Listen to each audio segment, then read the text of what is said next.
A beautiful day for soccer in the Rose City, and the scene is set here at Providence Park. The Portland Thorns and Seattle Reign meeting in round 2 of their Cascadia rivalry.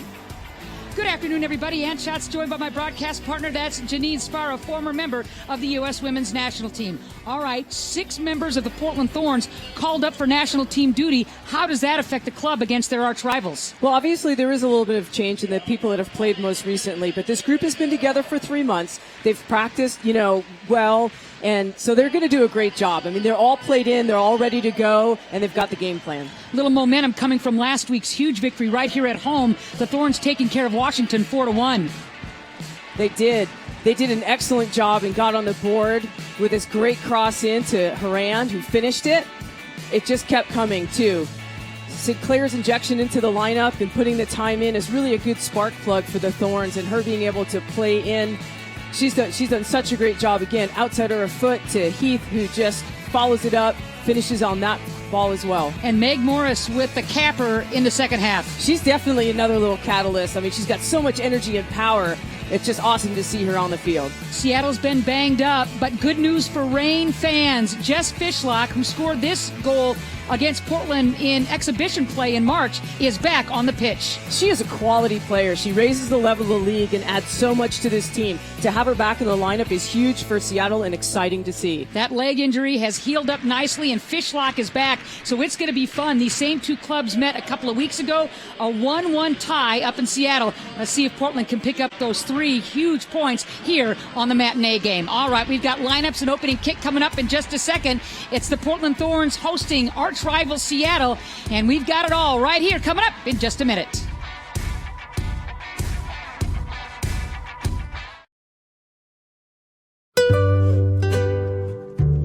There's just one way to improve taco night.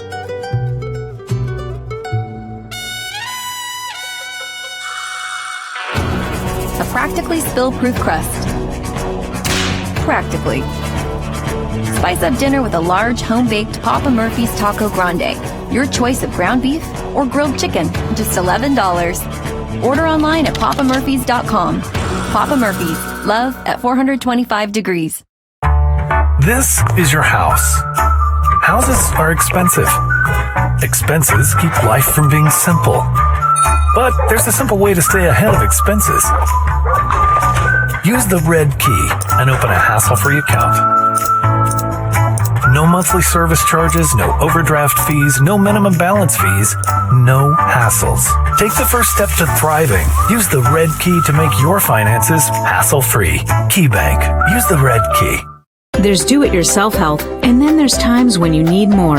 Introducing Providence Express Care. Get a same-day visit for the things you just can't treat at home. The sore throat that won't quit, that soccer sprain, the stomach ache that no pink drink can settle. We're here for you 7 days a week with extended hours to suit your life. Want fast care from folks who know health? That's Providence Express Care. Find the location nearest you today at providenceexpresscare.org. Hi, I'm looking for my first Toyota. The Corolla is a great choice. It's super reliable, so it'll be with you for a lot of firsts.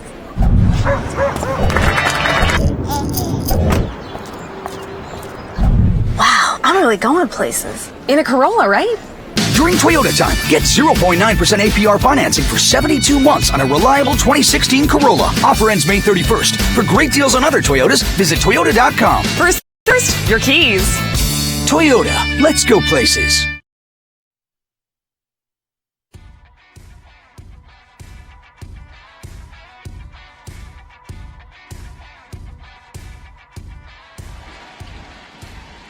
A holiday weekend is upon us. We're smack dab in the middle of it, and we're glad you could join us. Come on into Providence Park, where we're just moments away from kickoff between the Portland Thorns and arch rival Seattle in NWSL play. Mark Parsons, in his first year with Thorns, has his club just 1 point back of the league lead going into today's match. His starting 11 looks like this. Michelle Betos, welcome back to the starting lineup. That shoulder healed up and finally ready to go in goal. She is. She's been training all along. She's given the time off, but she's back in. She just wants to train, and she is ready to go. Thorns back line, Menges and Reynolds will be joined by Morris and Mallory Weber, the rookie. Shim and Bourret will Those holding mid. Sink will attack out of the midfield, and Dagny will be up top for the Portland Thorns. Laura Harvey, what a tremendous job she has done with Seattle. Her starting 11, Haley Kopmeyer in goal. Quality fill-in for Hope Solo, who's with the national team. Barnes and Corsi, Seattle's back line. Reign's midfield just got a whole lot better now that Jess Fishlock is back in action after that injury. She and Little will be up to their old tricks in the midfield, and Matthias, look out for her up top. I think Matthias is a really exciting player. She's kind of a target for them. She's very mobile, comes across the field, does a great job supporting the team and getting them forward. So Seattle coming into this match with the 2-3-1 mark, 7 points. The Thorns 3-0-3 with 12 points, and the last remaining unbeaten club in NWSL play. As we told you in the open, Janine, 6 players for the Portland Thorns have joined the U.S. women's national team for the friendlies coming up. It's going to be a bit of a makeshift but quality lineup for the Portland Thorns. You see who's going to be missing. Oh man, read it and weep if you're a Thorns fan. It is a little hard to see them gone, but there's some quality players that, again, like I've said, have been around all training camp with the Thorns. They've got some speed that they've inserted in a couple of different spots, and they're looking to be, as strong as possible with this lineup. Another good crowd expected here at Providence Park. The Portland Thorns in their home kits, red from top to bottom. The visiting Seattle Reign in their road blues, 70 degrees, not much of a breeze coming out of the north-northwest at 6 miles an hour. And anytime these two clubs get together, holy smokes, expect physical play, expect folks challenging, getting after it, all on the line for the Cascadia rivalry. Two clubs meeting a couple of weeks ago, resulting in that 1-1 tie at Memorial Stadium up in Seattle.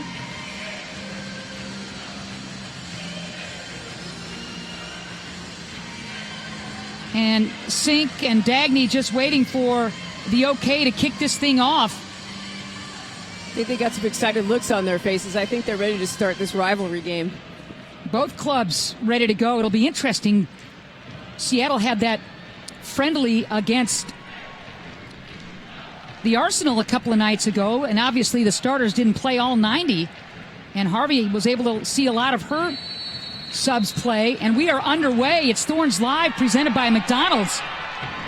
Well, from the opening kick, it looks like they're going at Seattle. They tried to attack off that first play and found themselves up in the attacking third. So Solo missing as far as Seattle is concerned up with the national team. Manon Mellis still nursing the injury that she suffered against Portland, left tibia fracture, basically a similar injury that Fishlock sustained. So Mellis still on the shelf. Rapinoe obviously still recovering from the ACL last winter. And here comes Portland. Dagny trying to catch up with it. Barnes is there to collect. Mark Parsons mentioned how critical it is when numbers get forward, how the Portland defense is going to have to get back and in shape against this speedy Seattle club. And they did a good job here. There wasn't too many Seattle players that were able to get forward. They were really kind of came out a little bit lower and had more players in the box than that last Portland foray forward. Parsons said it's going to be a different kind of an attack with the different personnel for the Portland Thorns, playing a direct style, hopefully finding the feet of some of the speed up top where they can perhaps finish and get behind that Seattle back line. It can be. He was saying that they might be, one of two things you're going to see, either the Thorns pressing up really high or kind of dropping in lower into their box. So I think they're going to look at how the game progresses, look at how the style of play is going and where everybody is ending up, and so they'll run according to that. Portland coming off that victory against Washington last time out right here at Providence Park, the battle of the unbeatens, and Portland wins that one 4-1, while Seattle losing at home to Chicago 2-1.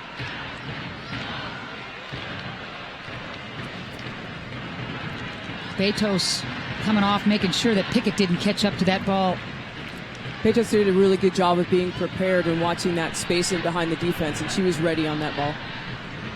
Peytos missed the 4 games. She was banged up late in that FC Kansas City match. Was scheduled to start against Boston. But right before kickoff, just basically said, I can't go. And French has been starting for the Thorns ever since, but she's part of that call-up.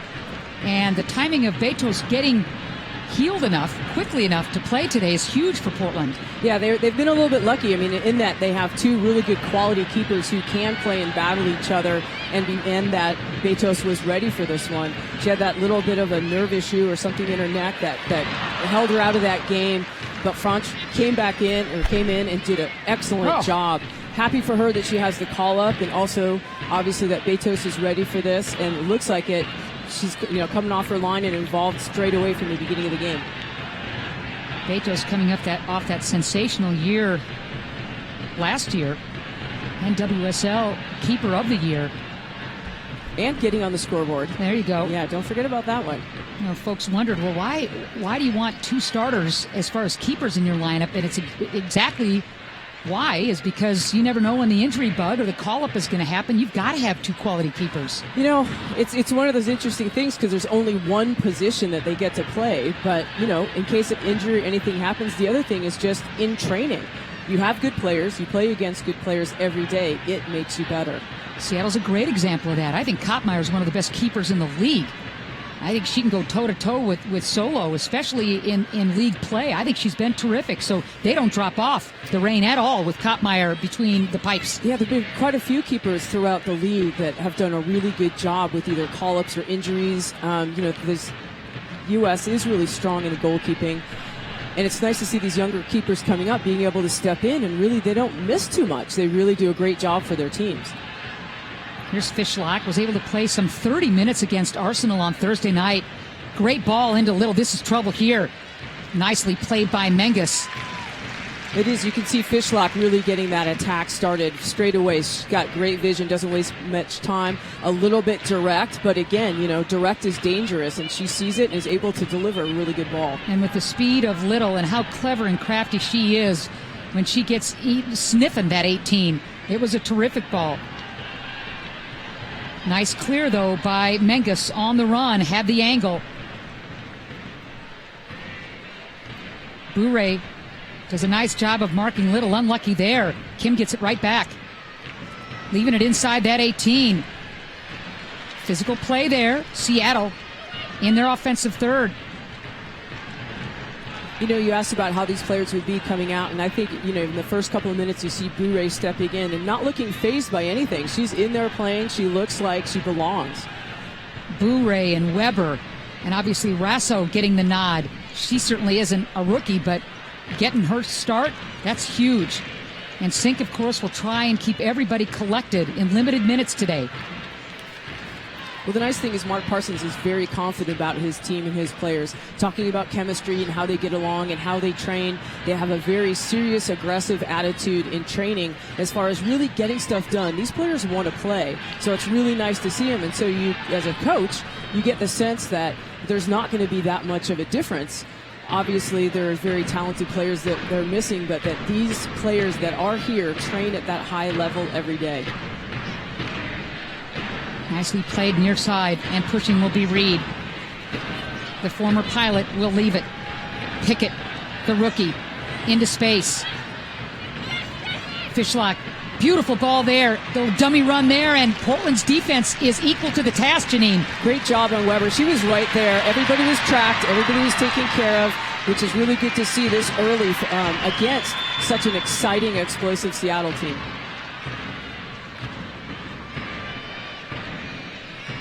Scoreless here in the 7th minute. We're at Providence Park, home of the Portland Thorns. Anytime these two clubs get together, expect a physical, well-played match. I don't care who is called up. Here's Rasso. Touch and turn from Rasso. A little tough on the touch there as Little takes it away.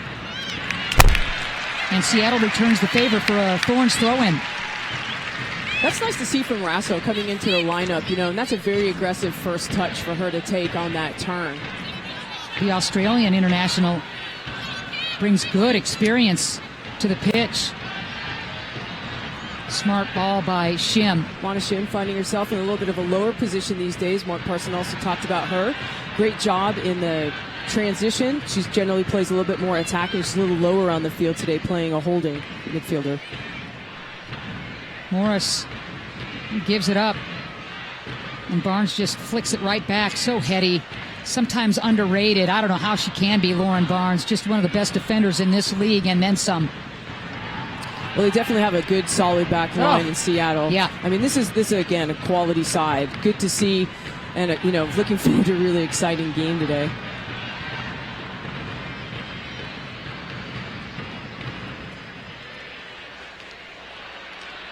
Those are the kind of balls that you just can't give up. And here's Fishlock, nicely played by Menges to kind of poke check it away. But Seattle, Little and company keeping in their offensive third.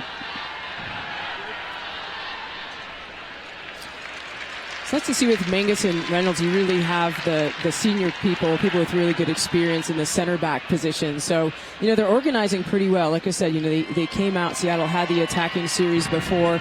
They looked good and solid. So hoping for the team that they can hold that up the rest of the half.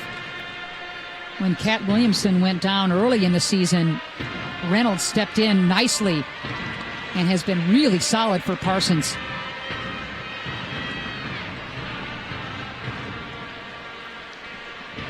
Portland's passing in that midfield area. A little shaky right now. Beautifully played here. Matthias will push. Morris hustling. Pickett. It's a great recovery run. You saw Meg Morris kind of step up and chase after that ball. Menges also then stepped up and got beat, but Morris was able to get back. She does have some speed, and she's got that tenacity, too. Morris is able to keep Pickett in front of her. I like McMorris' style. She goes after the game. She's not sitting in and kind of watching it happen, but she's inserted into the lineup. She played higher up the field, an attacking role last week. She gets her goal, and then she comes in the next game and she starts it outside back and just, again, looks comfortable and strong. She looks like she's ready for this, and you wouldn't really second guess her just by seeing her out there.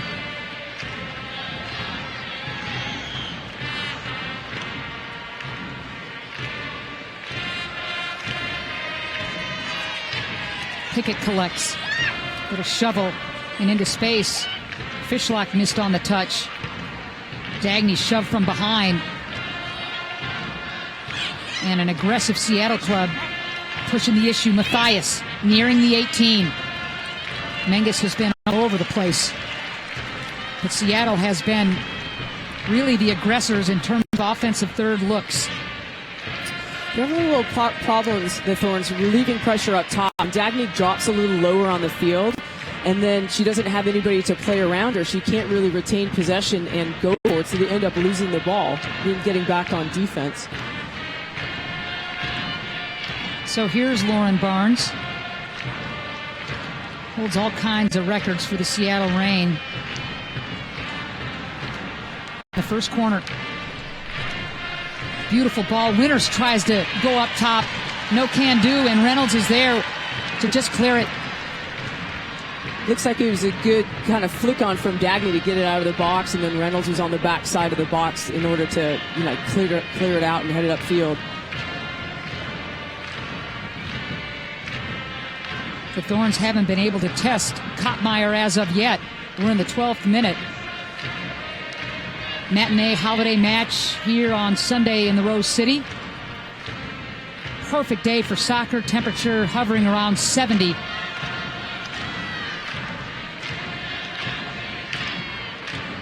Nice ball by Pickett. Just a little heavy on the touch. Looks like there's some good communication in the Thorns. You can see them passing off players defensively and talking to each other. I think Meg Morris might be having a little bit of a hard time tracking, though, and as far as positionally where she should be in that outside back. Sink is going to leave it there for Dagny. What a ball by Dagny into Sinclair. Lots of rain, though. Covering. Nadine, poke checked away. It's an exciting build-up and attack coming through from the Thorns. So Nadeem. that time Dagny had a few players with her, right? So she had Rasso coming up and Sink on the outside. She was able to play the ball to Sink, which really then started the attack. Sink hit a great ball over to Nadeem to switch the field. So that's really good from the Portland Thorns. You mentioned their best buildup of the game so far. And Nadeem, dangerous in that 18 area, was quickly double-teamed and the ball knocked free.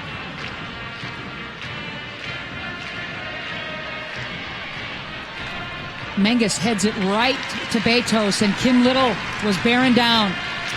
Betos has to be a little bit careful with that ball. Menges, if she had overhit that, Betos was a little bit high up the field. Follow the Thorns with flights to over 40 cities. Alaska Airlines serves from Portland, including Boston, Dallas, and 4 LA area airports. For Alaska's lowest prices, visit alaskaair.com.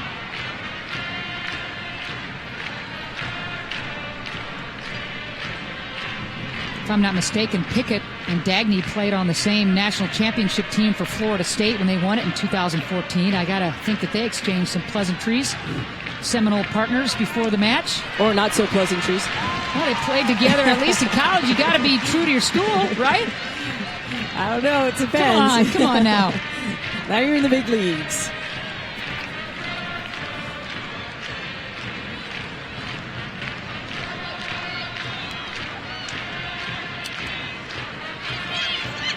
Pickett able to trap, and the offside flag goes up.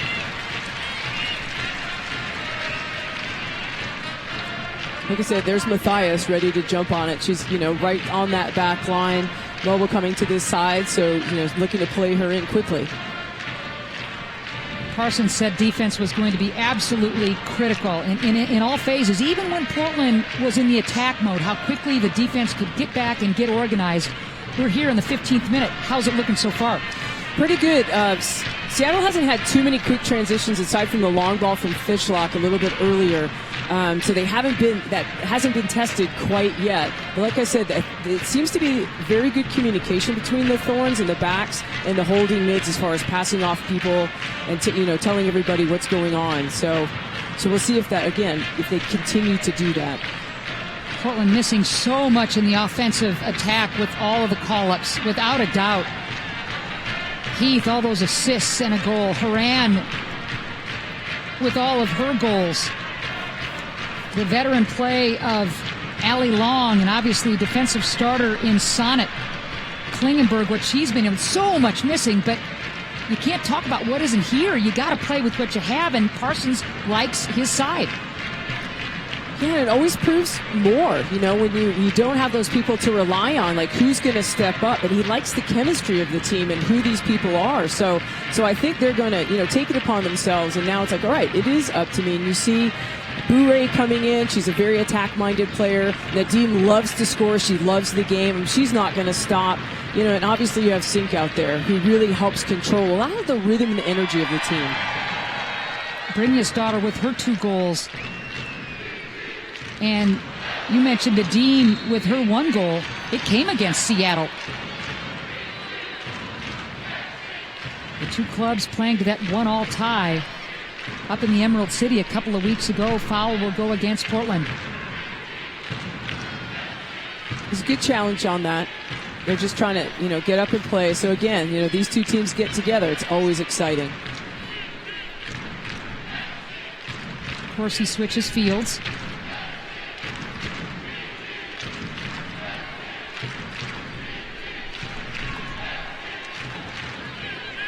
Beautiful ball to Pickett on this near side. On the overlap, Reed is flying down, but instead the shot goes right to Betos. Pickett's another young player, very good, very aggressive, always involved in the game. Sometimes, you can have a player who you don't see as much or you don't notice, but she's always around. She's got great service, getting in, and a very, very good link between the backs and the forwards. 4th overall pick. And obviously Seattle's first pick of the draft. And here she is starting. Yeah, I think she's going to be a dandy. That U23 experience really shows. Fishlock had to hold up. I just cannot believe Jess has been able to recover as quickly as she did from that left tibia fracture. Suffered against Boston on April 24th, and here she is. I wouldn't put anything past her. Gee I think whiz. that young woman has enough passion and energy to really, will herself to heal on command. And it's interesting, Fishlock did a lot of her rehab in Melbourne City. She spent the off-season there with Little. The club said, that's fine. Go back to Australia, rehab a little there, a little here in Seattle. Worked out great, and here she is on the pitch. It's the magic down under.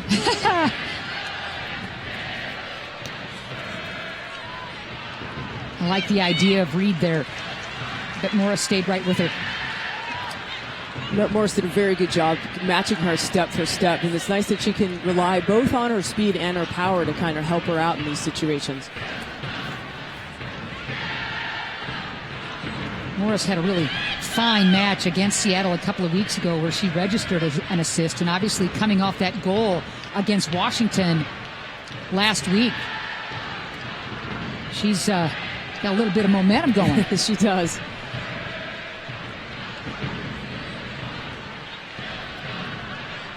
Beautiful ball. Fishlock almost catching up to it. Little and Fishlock, so much fun to watch. Just a foot short on that service. Again, they're getting that ball, straight in over the top, looking at that space behind. Just kind of ran out of it just a little bit too much, but you can see they're really attack-minded. They're looking for that space behind and just trying to get one in. Fishlock at 5'2", just missed with that foot. What a ball by Little. Those two have just been playing, it seems like forever to go, Fishlock and Little, and they're just so much fun to watch.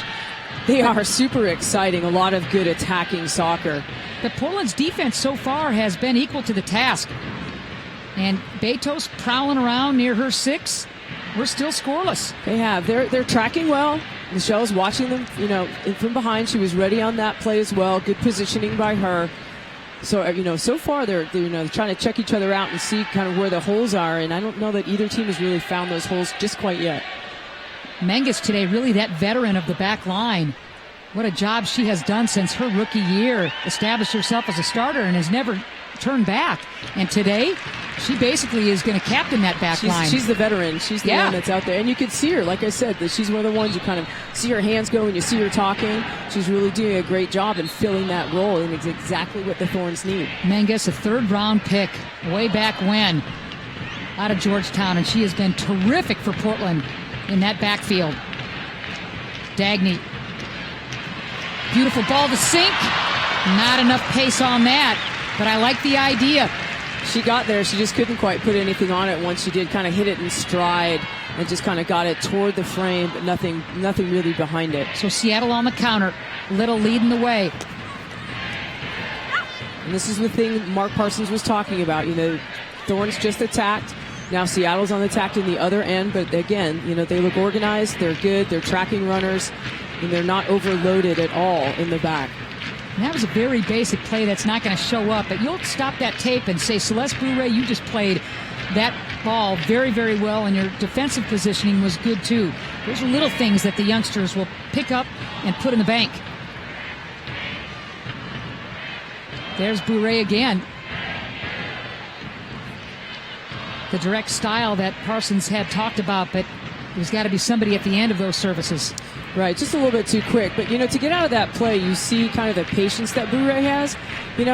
She's looking at one back. It's a very subtle touch, but she chooses the right player, plays the player with a little bit more time and space. I mean, she looks very comfortable, very composed.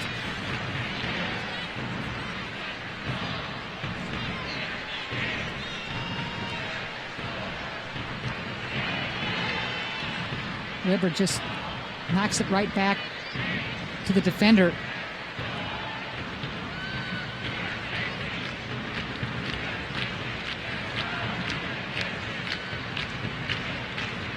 Scoreless here, 22nd minute. Another foul will go against the Portland Thorns. See if there's a quick restart here. Fishlock just pops it into space, but right at the Thorns defense. Reynolds clears. But Winters and company. It's a good win in the midfield. Sure is. Sink with the ball at her feet. Great switch. Rasso. Over to Rasso. That was a great job by Sinclair, and you can see Bourré's following the play, and she's telling her that Rasso's coming up on the outside. Rasso had a lot of time as she collects this pass, and it almost deflects off a Seattle player. Yeah, if she got her feet right a little bit sooner, maybe took a quicker cleaning touch, she could have gotten a little bit more out of it. But the better thing, too, about that play really is the win in midfield. So I started to look at it. This is a good matchup in there. Nadim will carry. Nadim knocked away, but right to Sinclair. Little scoop, nothing there again. Fletcher has been all over that 18, playing the defense for Seattle. She closes quickly, and here she is.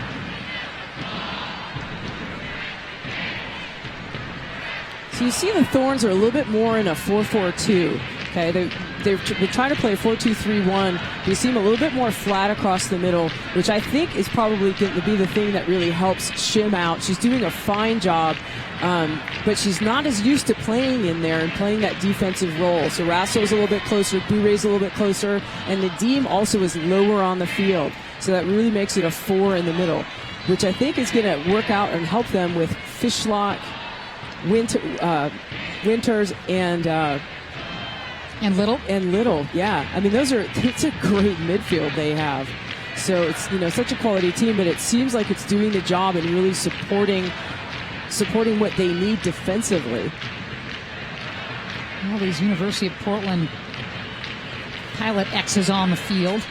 Sink and Winters. Where's that school again? I don't know. Yeah, Cruz. I mean, goodness sakes. There's the ball into space, and Rasso is in a foot race, and there's Winters to track. Rasso wants to cut. Knocked off the ball, picks it up, collects. Knocked off the... Oh, boy. You can't put your arms out there, Corsi. That's a no-brainer.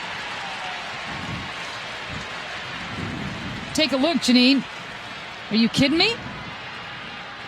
Well, it's just two people trying to go fast. So Rasso does a good job, but she really doesn't have any numbers. She only has one person up, so it's really a 2 versus 4 or 5 at this point. She's trying to find something, and it's just, defender playing hard defensively. All right, so Nadim and Shim looking at the free kick.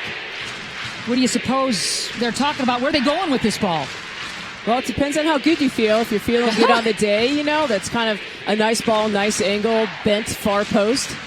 If not, it is kind of a little bit far out from the side of the field. I love that ball. She goes for service, which I think is a good choice from that distance. Nadim! Great Nadim! ball in. Such a wonderful job to put that ball back in, and a great run for Nadim to follow. But again, she doesn't stop, right? I mean, the woman keeps going, so that's the key. She gets in those areas, and she's not going to just watch the play develop. She's going to be a part of the play. Like the idea on the free kick as Sink was diving towards goal, had a chance for a redirect, but then, to your point, Portland still had action, and Nadim was right there. Right, such a better idea than to just hit on frame. If you're closer and it could be more threatening, but that ball from the side of the field it's got to be at least 30 yards away, and you just aren't going to have quite as much power if it was closer. So it's a nice service in. It's a good idea. They're looking to play smart soccer. Nicely played by Shim. Heads it up to Sink. Knocked off that ball by Winters. Smartly played. And here comes Reed and company. Yep, another one of those ex-pilots. Nicely played. Look at Morris, though, coming back. She wouldn't quit on that play after Pickett had kind of faked her out.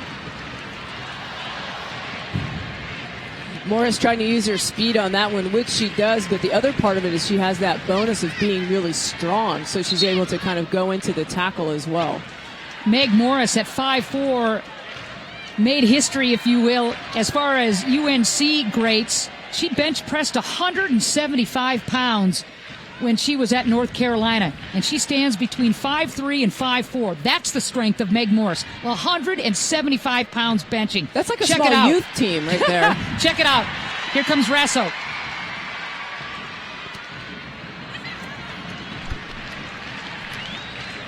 Fletcher was pleading her case, but it'll be a throw-in for the Thorns. I remember watching Morris doing that on YouTube, and I could not believe it. There's a good look. Oh, I believe it. Oh, baby. That's awesome. That gives her such confidence. Like I said, she's got the double thing. She's got the speed and the strength, so she can rely on both things, not just one. Dagny trying the flick header. Shim trying to disrupt. Fishlock not so fast. Good patient build. Pickett has been in the mix quite a bit, but the Thorns defense has been able to frustrate her at this point. Nicely played by Yanez there. But again, Portland has been challenging and winning some of these second and 50-50 balls. They have. It's a pretty even game at this point with some really good displays of skill. Here's Rasso nearing the 18, leaving it for Sink. Sink losing the touch. Just a little unfortunate, but she has a chance here. Flags it down. that's Corsi marking her. Sink laughing just a little bit. She was trying to go for the Meg and didn't quite get it. Nicely played by Corsi. Gap closed.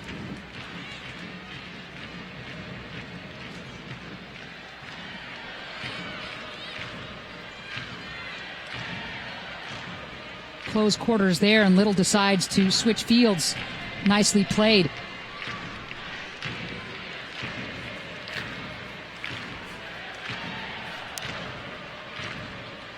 '29th minute, still scoreless here at Providence Park. Yanez has always played so well against the Thorns. Ball given up, and Rasso again.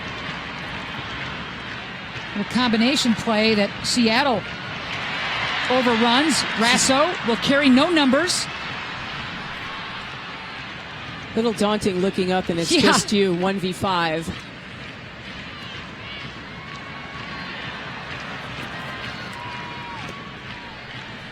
Ball punched right back to Reed, who's got a ton of real estate, and leaves it for Pickett.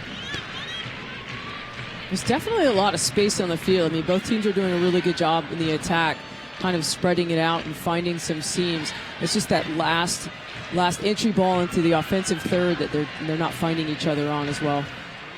10:30 a.m. means nothing anymore. You ask for it, you've got it. All-day breakfast is finally here at your locally owned McDonald's.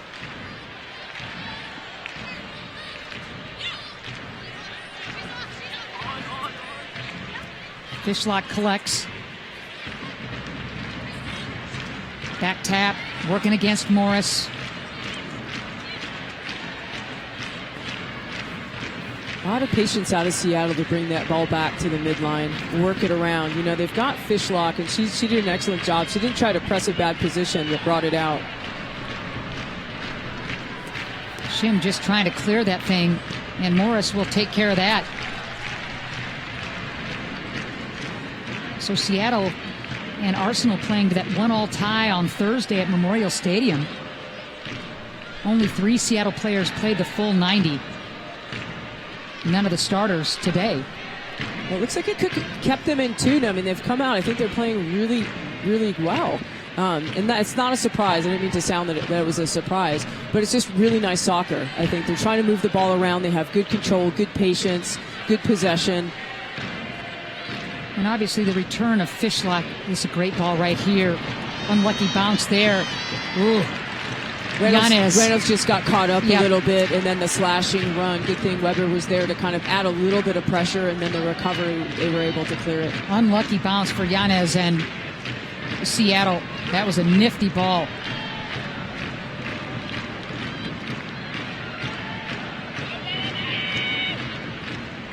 Reynolds tries to find Weber. 32nd minute, still scoreless at Providence Park. The Thorns have had some pretty good opportunities inside the 18. Nothing really on frame to test Koppmeyer. But Sink has been in the right place at the right time, but without able to really get a quality shot off. They have. They've been just a little bit outside. It's trying to get into that last bit of the box. We're either combining or a very strong shot they haven't been able to get off. But some of the build-up has been good. It's promising from both teams. It's looking like a good attacking team or game. neither team is just sitting back and waiting for it, but they're kind of, slowly building again, being kind of patient on both sides and trying to move the ball around and play good soccer.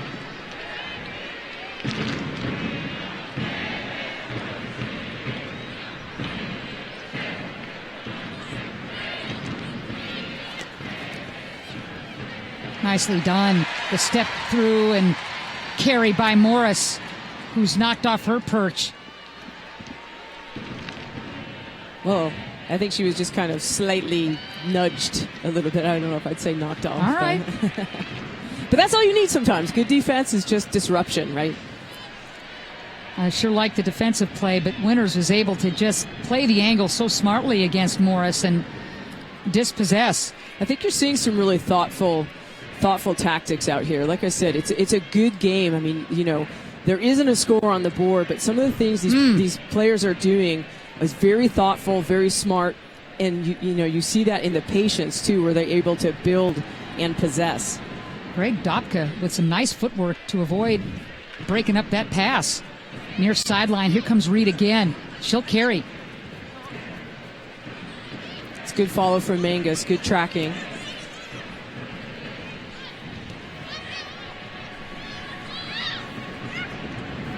Corsi into space. Pickett will track that down. The rookie out of Florida State.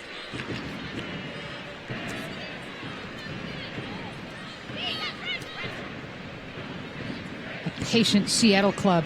Corsi wants to tee it up. Instead, she'll go to Fishlock, who's able to turn the corner. This is when Jess is very, very dangerous. Leaving it for Winters.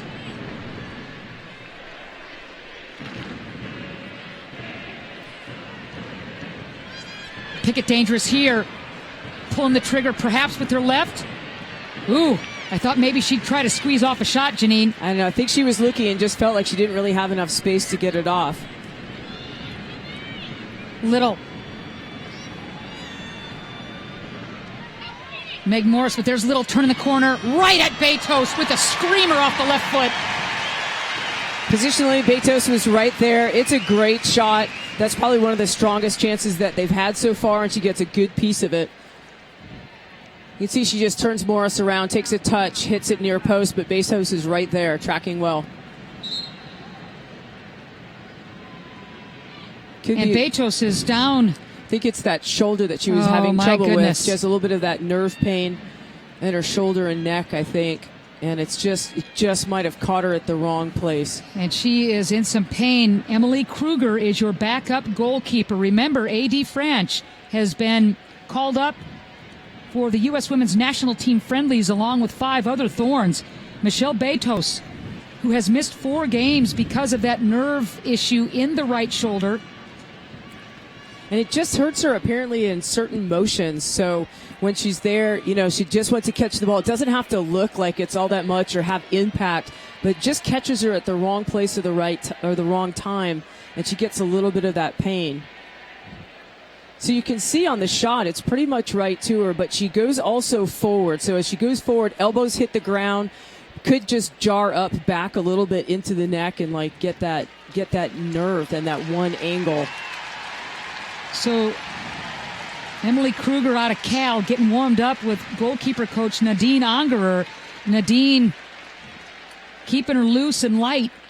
Yes. And, there's Betos obviously trying to get that right shoulder, back into rhythm. Yeah, it's pretty nice when you've been trained, your backups have been trained by Nadine Angerer. She's looking good.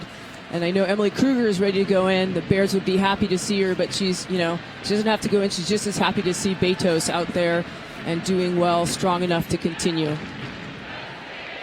Another fine crowd here at Providence Park. And it's been a heck of a match. I don't care if it's scoreless. We have seen some really pretty, patient, tactical and technical soccer from both clubs. It is. Some of these, the touches, the runs, the movement on and off the ball. It's just really nice to see. The other part of it, too, is the confidence that these players play with just looks really good. You know and understand how good they are by the certain things that they're doing. Shim battling Fishlock for that header, but it's Little who comes out of it. Unlucky there for Yanez. right off her back to the foot of Morris. There's the direct style. Dagny in a foot race with Corsi. The Scottish international wins that one. I mean, it's a great idea. You catch him in transition. You put the ball back in. The thing is, Dagny does not have a lot of speed, so it's a really hard ball for her to get played in over the top and be in a foot race with someone. Dagny, the 5'11", long, lanky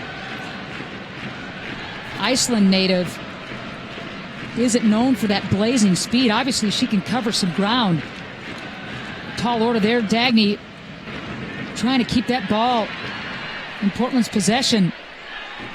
You can see she's strong. She's a good target, and I think they need to try to play her a little bit more to feet. Support her from underneath. Let her play someone in. But those balls over the top, they saw the same thing last game. She just can't track them down as well. She doesn't have that speed that she's going to need to follow that up. And toe-to-toe with Little on that last exchange, but instead, here comes Yanez and Seattle. Morris trying to dispossess, but Yanez will cut it back and patiently play a combo game with Matthias. Nadim tried to thread the needle to the streaking Sinclair, and Nadim very emotional. She's got to be very careful here as the foul is going to go against Nadim, and Winters, the captain, is going to come over and have a few words with Nadim. Yeah, I'm not sure about that. They came in forward. She was just going to tackle, but Yanez is still down. A little bit of contact, so I guess foul goes against Nadim, and definitely Seattle doesn't like the contact. They're a little bit questioning the amount of energy brought into it. Portland leads the league in fouls committed. We talked to Coach Parsons about that before the match, and he said, hey, we don't play dirty soccer. We don't undercut people. We don't try to take anybody's legs. We challenge. We go after 50-50. We are an aggressive, hard-working club. No apologies. There is a difference. There are things that are definitely cheap. Things where, people aren't looking, things after the play, things off the ball. Sometimes, yes, they do get caught. I mean, sometimes people's timing isn't on, and correct. You make an bring it back a little, thing. Right? Yeah, and it's something that you didn't mean to try to do. Lord knows I've never fouled anybody like that before never in my life either. No. Yeah. But it's just it's getting after it. These players want to play. They're giving their all. They're trying to get out there and win something and accomplish what they want to do in their 1v1 battles. And some of the yellows that Portland has been booked with, that is knowing when to kind of call it back a little bit and take a little bit of the foot off the pedal. Right. And you got to be aware of those too. Right. Well, there's sometimes you're just wrong. Like you just like I said, bad timing. Right. You went too hard. You didn't slow down enough. You didn't avoid something, and no one likes that. And Mark Parsons said the same thing. We're not about that. That's not what we want, but that does happen. Cut those out. Lower that number there, but the rest of it, hard 50-50 balls, people have to go for. Just glad Yanez is up and walking. And another whistle is going to go against the Portland Thorns. Bure got nicked as Winters was forcing the issue there. And Yanez is back on the pitch. Good. She was so crucial to Seattle's run last year during the World Cup season with all those call-ups, and Yanez was absolutely brilliant. Glad she's back on the pitch. All right. I always want to see people get up and play. You bet. Dangerous situation here, right outside of the 18, here in the 42nd minute. Seattle looking to get on the board.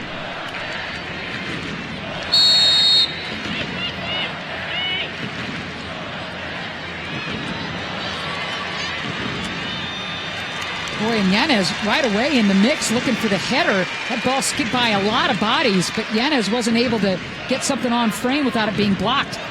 Defense did a good job, though, coming out at it.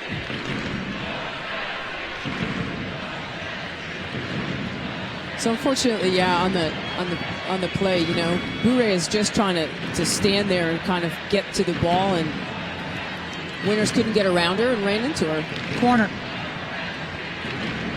Line drive. Betos goes high. Great job. Great stretched out catch by Betos. Getting a little bit of contact off the Seattle player, but making a great hold on the ball. Well, that shoulder looked like it held up nicely. She had to really go high and hard for that save.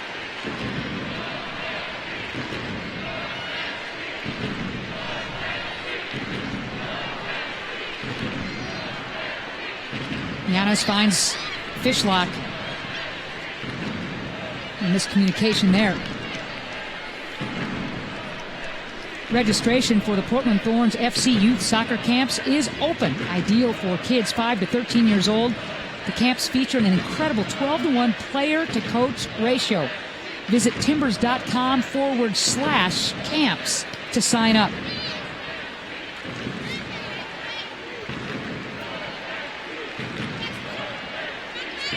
Janine, you've played at the highest level. You coach soccer. You've been coaching forever.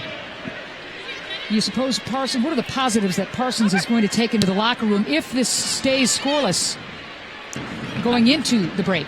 I think that, the game is fairly even. I mean, I really think, they're both quality teams.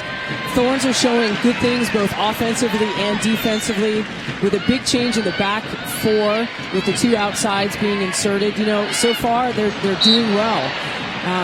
So those are all really positives. They're in this game and they're matching well with Seattle. Talked about the 6 call-ups that has affected this Portland Thorns lineup, and obviously Seattle playing without Hope Solo called up, but Manon Mellis still injured with that left tibia fracture, and of course Fishlock not able to play either. Obviously, if she were healthy, she'd be up with the women's national team as well. But Portland really a lot of firepower missing from the lineup, and yet so far so good in terms of playing this fine Seattle club even up. Rasso tries to track it down and leaves it for Dagny. Dagny cutting back. Of course he's got her. Like that play a lot, but Dagny loses it.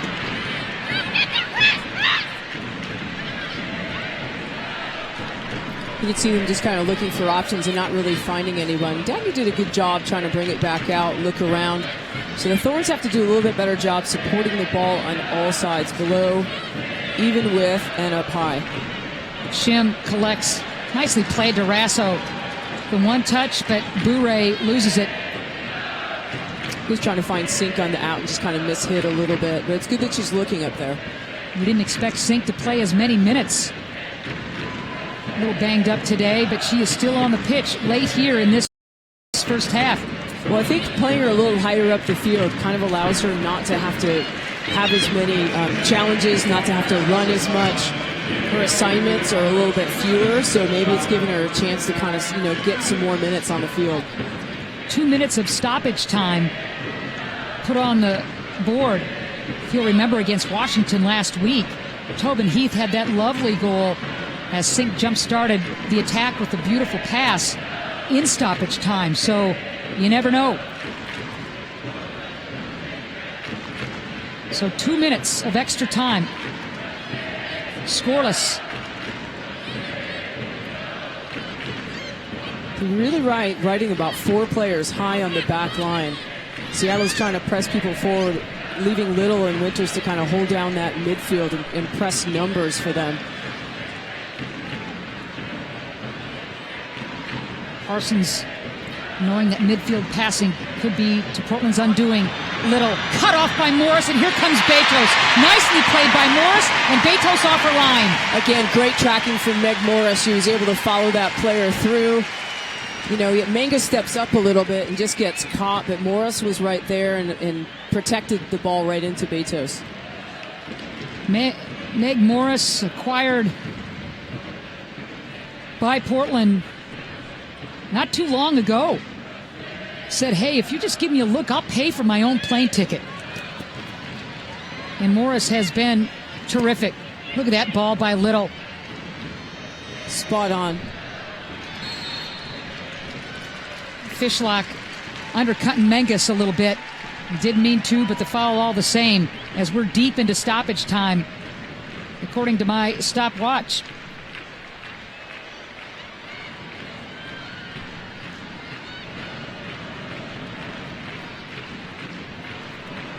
Morris's first start with the Thorns came against Seattle a couple of weeks ago, and obviously getting the starting nod again today.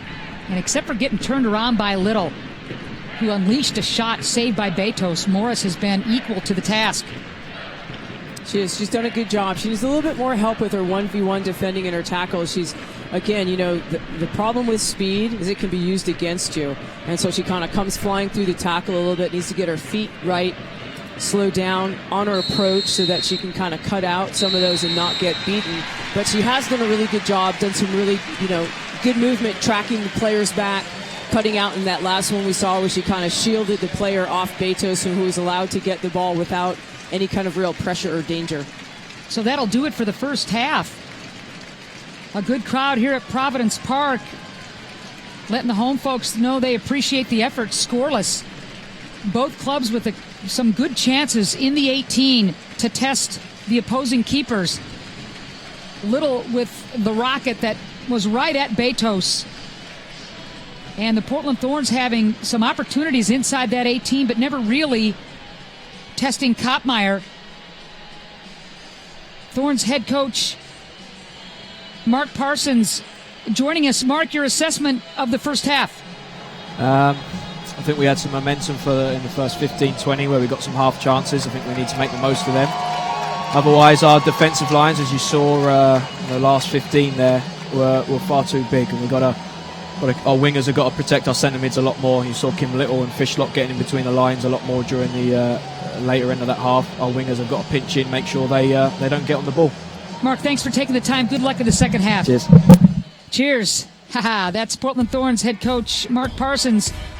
Pretty entertaining first half here in the Rose City. Portland, Seattle, scoreless at halftime. Our KeyBank halftime show commences when we come back.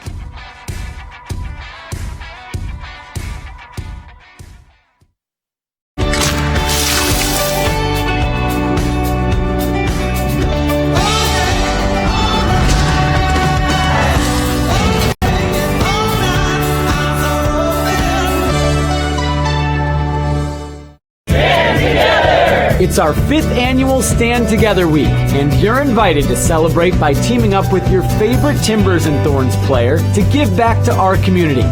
Since 2011, we've logged over 10,000 hours of service at more than 130 events benefiting youth and the environment. It's going to be another special week in 2016.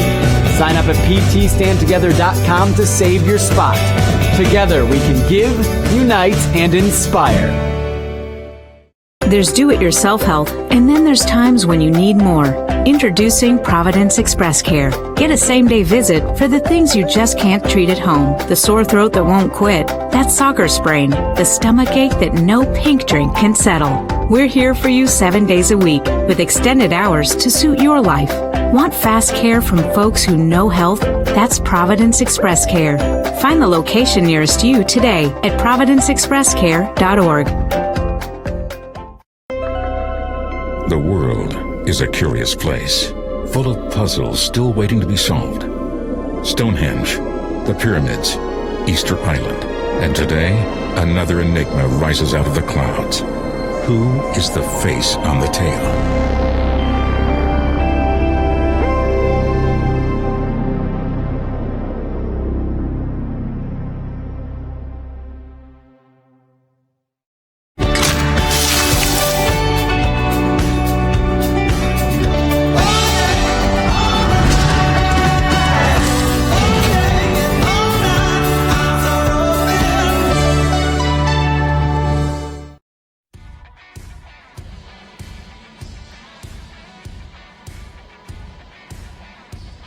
Just a gorgeous shot of Mount Hood, and then, of course, there's downtown Portland. Welcome to the KeyBank halftime show. The Thorns and Seattle Reign scoreless at the break here at Providence Park in the Rose City. You know, as this season evolves, we've been introducing you to some of the new faces on the Thorns side. Dagny Brynjarsdottir has quickly found a home in Portland's lineup, quickly finding a home in the Rose City, all the way from Iceland. Happy to have Dagny Brynjarsdottir with us. Did I say the last name kind of even remotely close to correct? Yeah, this is the American way of it. Okay, what's the right way, the Icelandic way? Give us the proper way of saying it. Yeah, we say Dagny Brynjarsdottir. Has anybody come close to that here in this country? No, I don't even tell people that name. So we just move on, right? Yeah. So when you found out, as far as your professional career in the NWSL, when you find out that you're traded from Boston to Portland, what was your reaction? How are you enjoying the city? Is there anything about Portland that reminds you of home back in Iceland?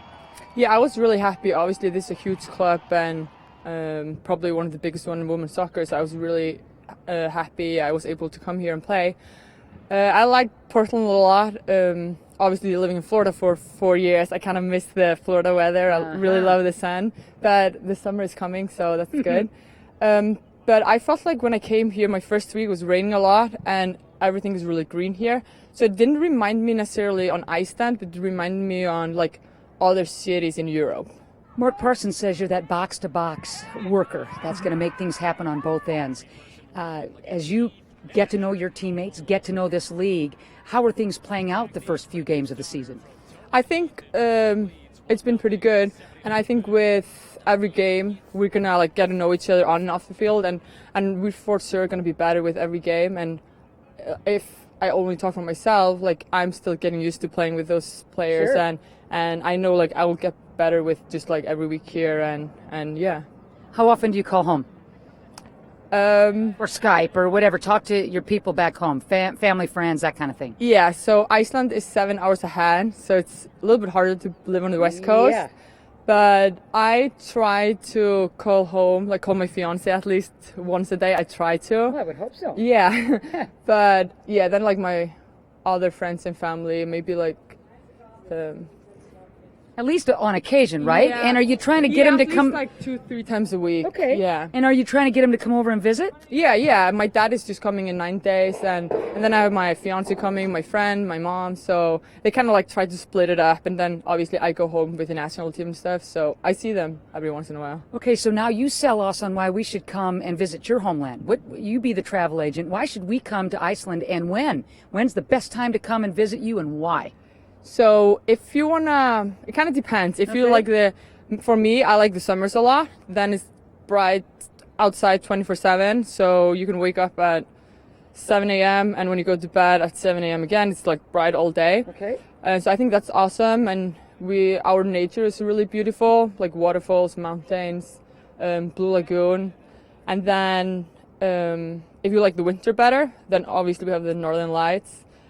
And tourists really like to see that, but I'm a more fan of the summer part.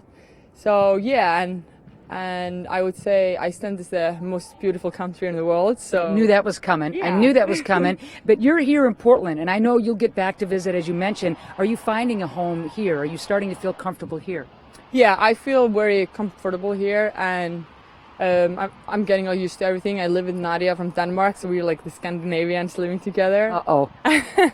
Yeah, some people say we could get in trouble, but no, I don't think so. But yeah, it feels like home, and even though I go home and I'm happy to see family and friends, I'm always a little bit excited to like come back and like train and like be back in Portland. And obviously when the summers here are a lot better than in Iceland, so I like that. Thank you, Dagny. Janine and I will be right back with first half highlights right after the break. Rain and Thorns scoreless at half.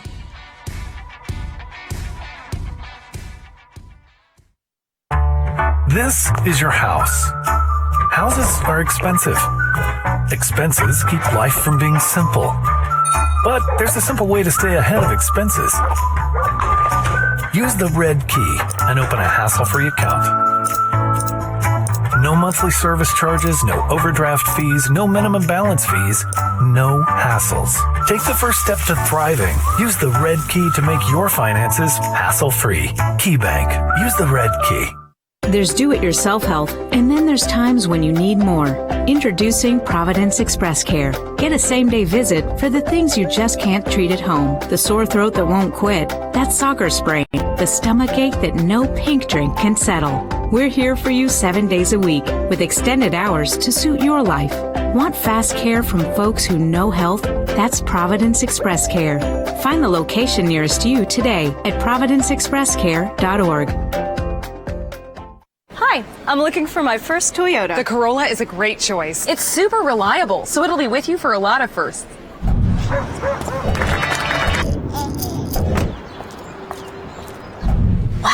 really going places. In a Corolla, right? During Toyota time, get 0.9% APR financing for 72 months on a reliable 2016 Corolla. Offer ends May 31st. For great deals on other Toyotas, visit Toyota.com. First things first, your keys. Toyota, let's go places. This car wasn't made in Detroit, or Tokyo, or Mexico City. This, the Mini Clubman, was crafted in Oxford, England, a place where mass production isn't all that massive. And each car is engineered, customized, tuned, and crafted one at a time. Introducing the new Mini Clubman, made in Oxford. Mini of Portland, proud sponsor of the Portland Thorns and Timbers 2. We make it fun.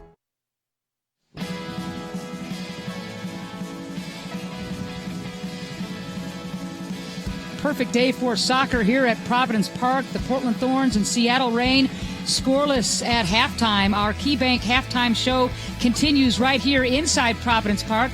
Ann and Janine, let's talk about the first half highlights. Both clubs playing great defense, pretty collected in the midfield with some chances, but neither keeper was giving up anything. No, they weren't. They weren't overly taxed by any stretch of the imagination. That each team had a couple chances. They got into the box, a couple shots here and there. But they're still trying to just build through the midfield. It is very patient. It's very possessing soccer. So it looks good. I think it's like a soccer player's game, the people that really want to watch and the subtleties and how they run off the ball and the things that they do. Let's take a look at some highlights. And obviously it took a while for Portland to get going, inserting so many newcomers into the starting lineup. But Sinclair was in the mix, to be sure. Yeah, she had this great ball across that switched fields. Rassel tries to bring it down. I think she's a little off balance. It couldn't quite hit it the way she wanted to. And the free kick scenario for Portland looking good here. Nadim trying to serve in Sinclair. Ball came just a little bit short. And then Bure tries to serve it back in. Great follow-up by Nadim. Again on the end of it, just a little bit off. And here was Little turning Morris around and really getting a rocket off coming up against Betos. Nice spin turn. Good ball with her left foot right at Betos, but struck well. Betos goes to her knees to collect that save, and then moments later actually had to have the trainer come out. That shoulder injury flaring up again. It's that right shoulder, the nerve damage, where she needed to call time there and just cleared it. Thankfully for the Portland Thorns, Kruger a good backup, but Betos was able to continue and play out the first half. And we are scoreless at the break. Portland, Seattle, the Cascadia rivalry in full swing. 0-0 at halftime. Second half coming up in just a moment.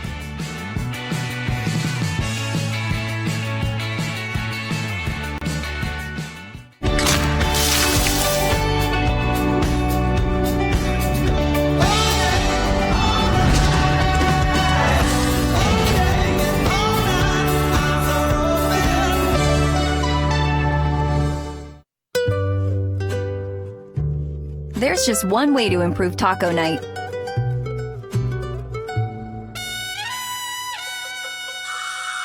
A practically spill-proof crust. Practically. Spice up dinner with a large home-baked Papa Murphy's Taco Grande. Your choice of ground beef or grilled chicken, just $11. Order online at papamurphys.com. Papa Murphy's, love at 425 degrees.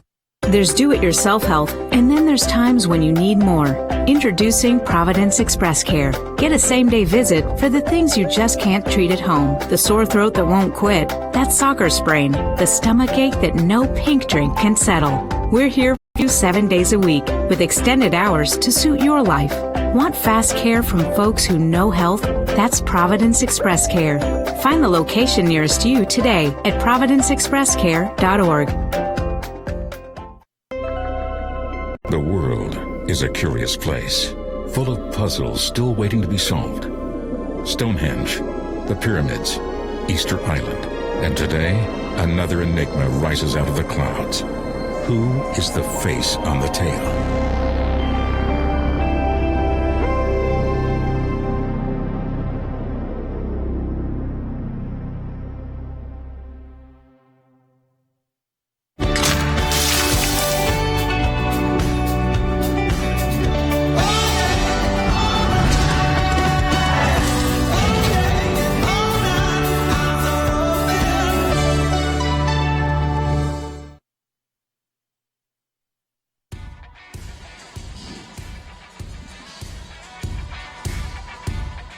So Mackenzie Berryhill gets the nod to begin this second half in place of Christine Sinclair. So how does this affect Portland on the pitch? Yeah, it's not a straight swap. Sinclair's, playing a little bit limited minutes, trying to take care of her, nursing a little bit of an injury. So what's going to happen is Sink comes out, Mana Shim goes up a little bit higher on the field, and I think Berryhill is going to slot in that holding mid position where Mana was in the first half. Sink obviously missing some of those early season games with the Achilles. And obviously, you just want to be very careful with the veteran. So Parsons had kind of a target in terms of minutes on Sinclair. She was able to play a few more minutes than anticipated, but we knew we were going to see Berryhill, the rookie out of Arizona State. She wears number 20. So here we go, second half underway. The nice thing about putting Mana Shim a little bit higher up the field is she's an exciting player. She gets involved. Good touches, she plays balls in. So I think you could see a little bit more of, kind of action or spark on it. She's a little bit more mobile than Sinclair can be, especially with that injury that Sink is, looking after. So you could see that the Thorns getting a little bit more opportunity.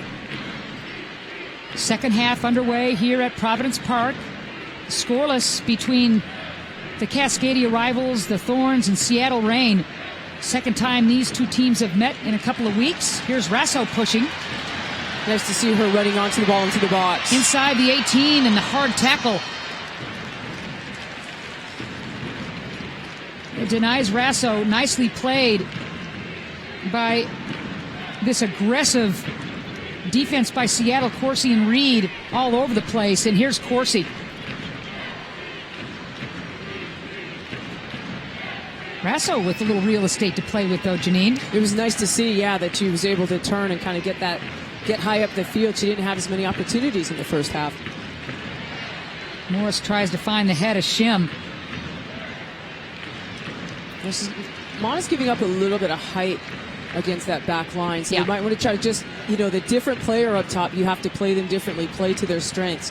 And Shim is so quick, so good on the ball. Get the ball to her feet. Let her, dance around someone and get it through. 5'3", 5'4". Yeah, Shim isn't, she's got some decent hops, but still limited. Yeah, but her feet are so you good. Bet. Keep it at her feet. Put it at her feet. Let her do her magic. And when I mean limited, I mean just in terms of the vertical stuff. Little able to dispossess. Yanez not able to get a foot on it. And here is Shim with that ball at her feet. Into space. A little miscommunication there. So that's, part of the interesting thing about those playing pairs, playing triangles, seeing how they fit together. So you have kind of the different personalities. So while Shim is very quick, good with her feet, she looks to serve as well. But now she has to kind of figure out what type of ball that Dagny needs, Rasso needs. How is she going to combine with them a little bit differently from higher up the field? Barnes knocked to the turf. Foul goes against the Portland Thorns. Free kick coming up and a quick restart for Fletcher. Stepping in nicely is Berryhill. It's going to take her a few minutes, I think, Janine, just to get settled down. Yeah, you bet. Yeah. You bet. I agree. I totally think so, too. It's nice. She is trying to attack on that, but, she's mostly a defensive player looking up. She's got no support, but at least she's trying to go forward. Menges doing a great job of getting ahead on that and disrupting as Little was flying towards the 6. And here's Nadim. Unlucky. Yeah, I'd like to see her do a little bit less. She had Weber down behind, underneath her. She could have laid the ball off and got herself higher up the field. Just trying to do a little bit too much work.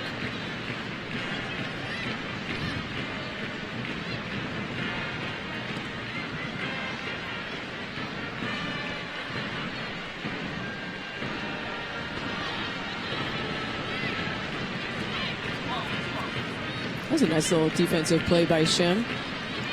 I guess Mark Parsons is right. She can defend.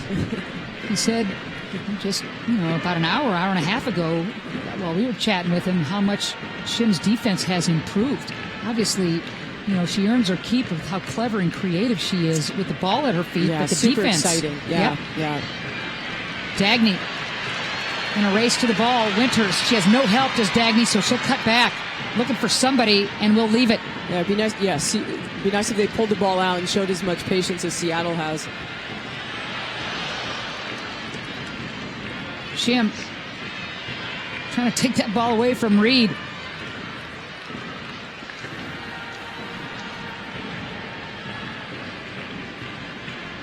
Weber wants that ball sent. Reynolds will oblige. That pass errant, and Barnes able to collect, but Kopmeyer boots it out of bounds on the distribution faux pas.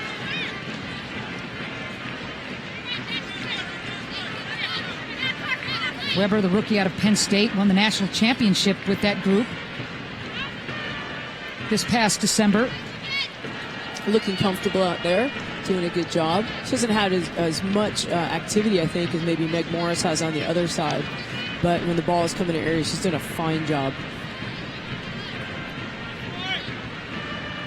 You just want your chance. If you're a player that has been grinding it and practicing and just doing everything you can to show the staff that you're ready for a big moment. Call-ups, are coming. Definitely. You're going to, get the chance to get out there and then hold your position when needed. Look at Little. Just getting into perfect position. Yanez right at Betos. Oh, my goodness. What a buildup by Seattle. And their superstars making things happen, but right at Betos was Yanez's shot.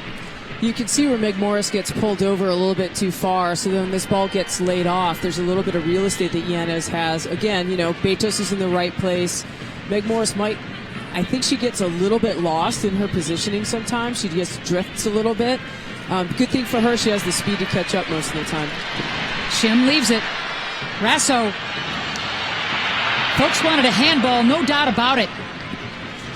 I'm not saying that's what happened, but that's what the fans were looking for. We'll play on.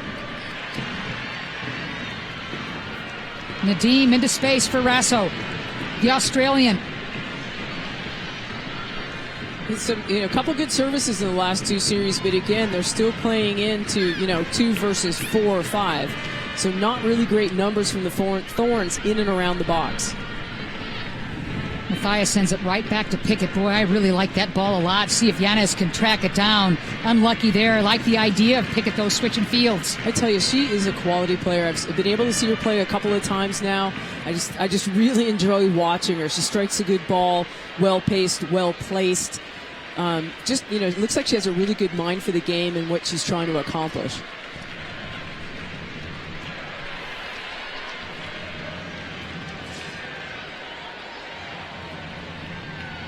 Bure looking up and decides to go right back to Weber, and here's Nadim.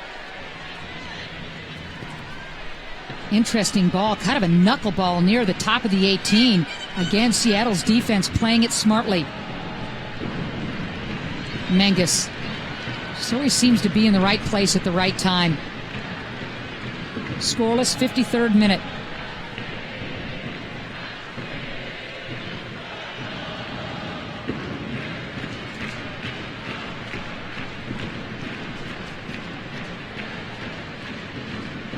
Ball pinged around, and Fishlock comes up with it. Fishlock showing no ill effects of that left tibia fracture suffered in late April. Reynolds showing some speed.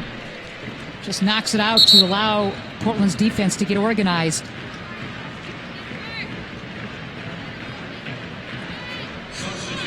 And Laura Harvey will go to the available players on her bench and send in Solon and Pickett, who had a fine match. The rookie will come off, and Havana Solon will be on the pitch for Seattle. Gives a little bit of fresh legs out there. Yep.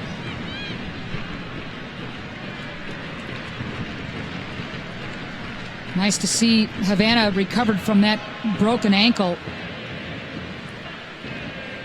Quick reminder, too, you can follow the Thorns with flights to over 40 cities Alaska Airlines serves from Portland, including Boston, Dallas, and 4 LA area airports. For Alaska's lowest prices, all you got to do is visit alaskaair.com.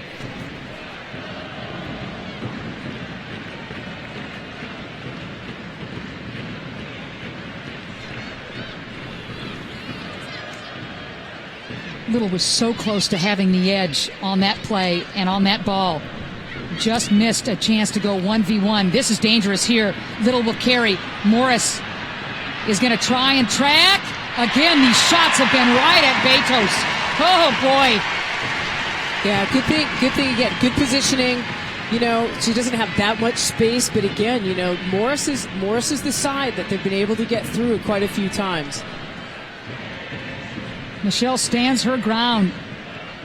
Fishlock and Little have been so much fun to watch. Kim with the 3 goals and 2 assists to lead Seattle in both departments has been very active, as you would expect.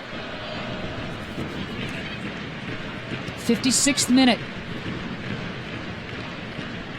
Seattle has had some shots right on frame, but Betos basically had to just kind of hunker down and not let any rebound opportunities come Seattle's way. Shots right at her. Yeah, she's been solid. Looks good. Again, you bet. Another player stepping onto the field. Doesn't look like she's missed very much. You wouldn't think she's been out for a couple of games. She looks fabulous. Yeah, Betos has missed 4. This is her first start since FC Kansas City on April 23rd. A nerve issue in the right shoulder put Michelle on the bench, and A.D. French has been terrific in her place.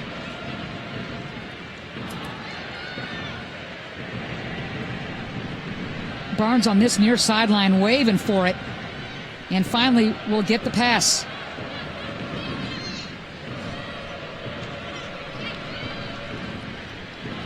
Berryhill, mistake there, and Yanez would love to have that back with the left foot.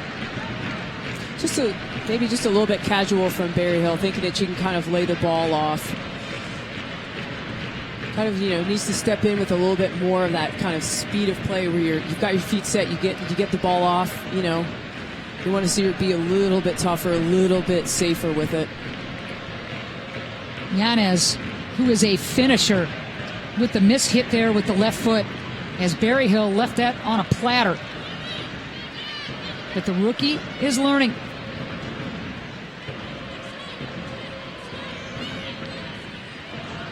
Berryhill beginning this second half and entering the Thorns lineup for Christine Sinclair.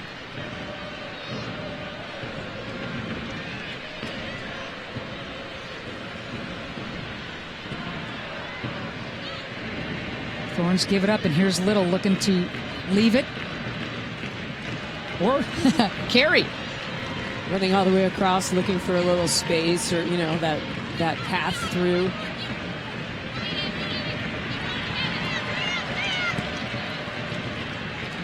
It's nice to see Nadim come back and help, but this is what you see, and the problem is she ends up so low on the field, there's nobody up high to play to, so she hits the ball up to Dagny, everybody's so low. It's just, again, low numbers up top. Good win from Mallory. Well played, Weber. And Shim is hoping that Rasso can outrace Reed to the ball. Ellie's there.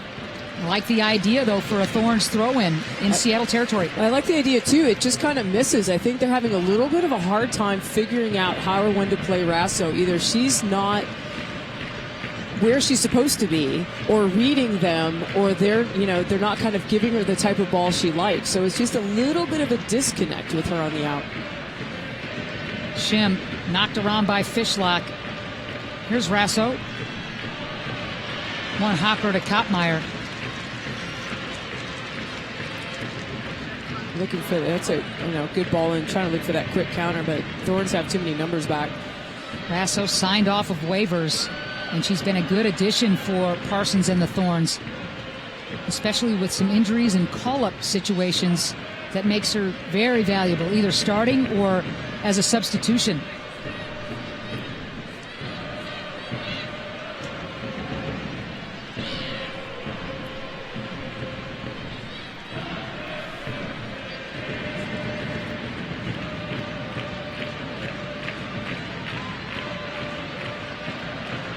Look at Betos. Solon had done a nice job of reading that ball, but Betos just a step quicker and gave up her body for the save. I tell you, this is a potentially dangerous ball. If that ball is a little bit lower, that forward is just a little bit higher up the field. I mean, it's great that she's pressing, but that's the top of the box. And if you're a little bit off, it's one of those things that goes really well, everybody's happy and cheers, or it goes really, really badly. Well, put that one in the bucket of Michelle Betos. Very aggressive off her line there to keep this match scoreless. Seattle really starting to try and take control offensively. The Thorns in a patchwork lineup kind of a situation, playing the good defense, but really not testing Kottmeyer yet on the other end. I almost feel like you may have seen just a little bit of a momentum shift right here. And those are interesting in the game to watch and notice, because when they do happen, you can almost feel something about to, kind of unleash or go forward. And I think it might be in Seattle's favor at this point. Winners from distance. The Thorns, in my estimation, seem about a half step slow as we hit the 61st minute mark. What do you think? Yeah, I'm not quite sure if it's that or they're a little bit, like I said, that disconnect when you can't quite find either the outlet or the relief of pressure. You don't quite know what to do, and you get caught in thought, right? And it can look very slow. It can look like you're tired, right? Instead of like, not sure. Does that make sense? It does. Yeah. Enough anyway where I get you. For the first time ever. It's got to start sometime. Welcome. Barnes leaves it. Smart play. Little into space. Yanez, as you hear the whistle blow or the flag go up, offside. So it's nice again, Meg Morse is at least staying connected enough with her back line that she's not keeping that player on side, but there's still just that little bit of space that player is getting through. Seattle, of course, having won consecutive Shields last year and 2014, but denied that coveted league championship by FC Kansas City. Both times the Blues beating Seattle for the crown. And obviously Portland winning the NWSL crown in the first year of the league's existence. Right, they have a quality coach in Laura Harvey, two-time winner, Coach of the Year. He's done a great job. They may be not exactly in the place they want to be now, but, they're focusing on the season and the game. And by the looks of them, again, it's a really good side. Seattle has a very good team, very well organized, very patient, good in possession, doing a great job moving the ball around. So, it looks like only good things that will happen for them. Mellis gets back on the pitch. That will affect them greatly. We'll play on. It's like giving him advantage on the play. Nadim surrounded by 3 Reign players, and it'll be a throw-in for the Thorns here in the 63rd minute. A little bit of a tough play. And Nadim, she almost looks, I don't know if she's tired or she's just not that fast. She didn't really have any options, wasn't quite sure what to do, and didn't really get anywhere with, the 3 players on her. Weber a little tough on that touch, and Little's there to take it away. Into space. Good battle there. That's the kind of hold-up play that you want to see Dagny have up top for the Thorns. I think Matthias does a really good job of holding players off, kind of, being that pressure relief. She can sit there for a couple minutes while she looks for something. Bouret did her best on that sequence, though. And here's Nadim.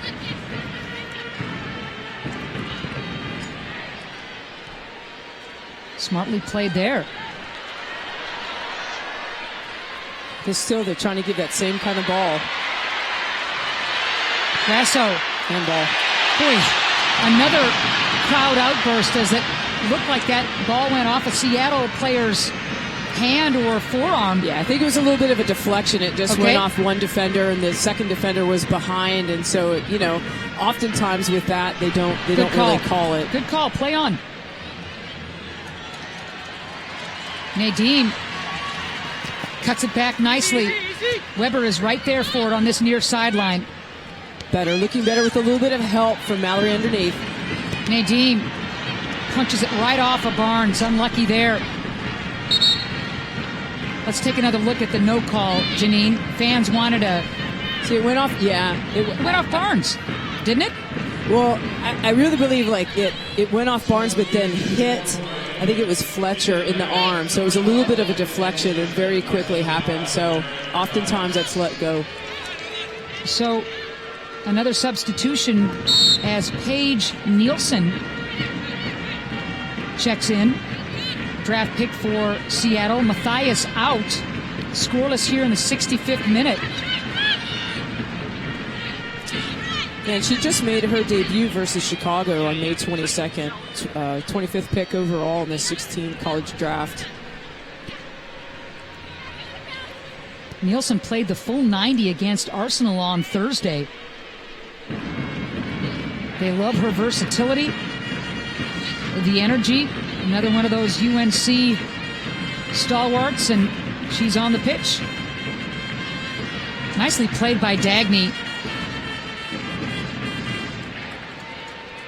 Bourret, Dagny, a little cluttered in that middle, and Winters comes out of it. This is where Little is so good directing traffic. Yanez on that far side, marked by Morris. Into space, well played. Good tracking by Bourret. She was there. Big time. She's been doing a great job defensively and offensively. She's mobile. She's all over the field. She is doing a really good job for them. Again, doesn't look out of place. Doesn't look like anything's really affecting her. Just looks really solid for the Thorns. Well played by the Cal grad, but it results in a corner kick for Seattle here in the 67th minute. Still scoreless at Providence Park. Gorgeous afternoon for NWSL soccer. Cascadia rivals, Seattle and Portland going toe-to-toe. Fun match. No goals on the board yet.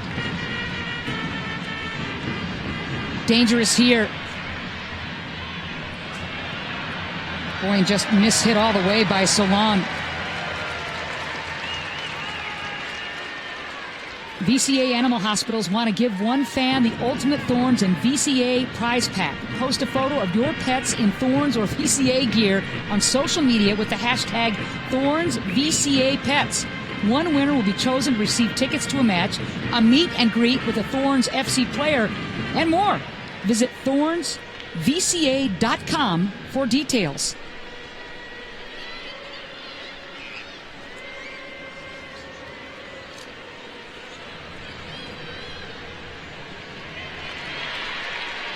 Looking to clear. Portland can't do it. Yanez, again marked by Morris. Meg using their strength will play on.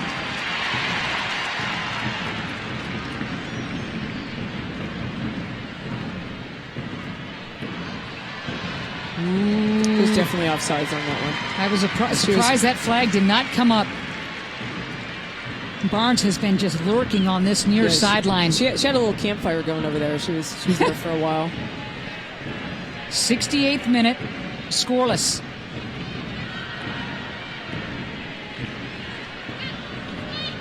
NWSL fans could not believe it when Seattle finally dropped a home match. Been a couple of years since that happened. And the Seattle Reign actually won 2-1 at home. But nobody takes a minute off against this Seattle club. I don't care if you're playing on the moon. No, you can see why watching them play. You know, you can't afford to do anything like that. You've really got to respect them for the great club that they are. Shim looking for some help. Rasso cutting in, and Shim was looking for her on that far sideline. Again, a little bit of that disconnect, just not really being able to find each other and click that you want, the type of thing that you want to see out of your attack.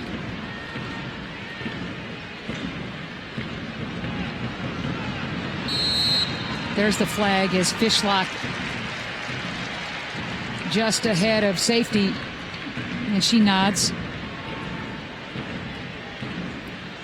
And oftentimes you'll see coaches, it's not that they want their players to get off sides, but what they do want is to see that back line challenge so that you're playing that line, trying to, just getting that edge, get the advantage once that ball is played, kind of getting in past them. 70th minute, scoreless. Janine, about 5 minutes ago, you thought perhaps there was a little bit of a shift.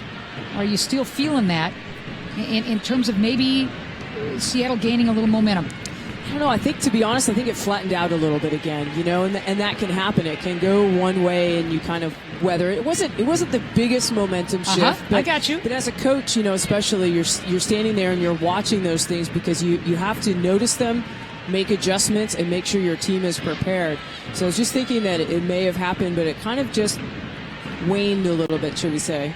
Sade Pratt ready to check in for the Portland Thorns. Not a lot of available subs today for Mark Parsons.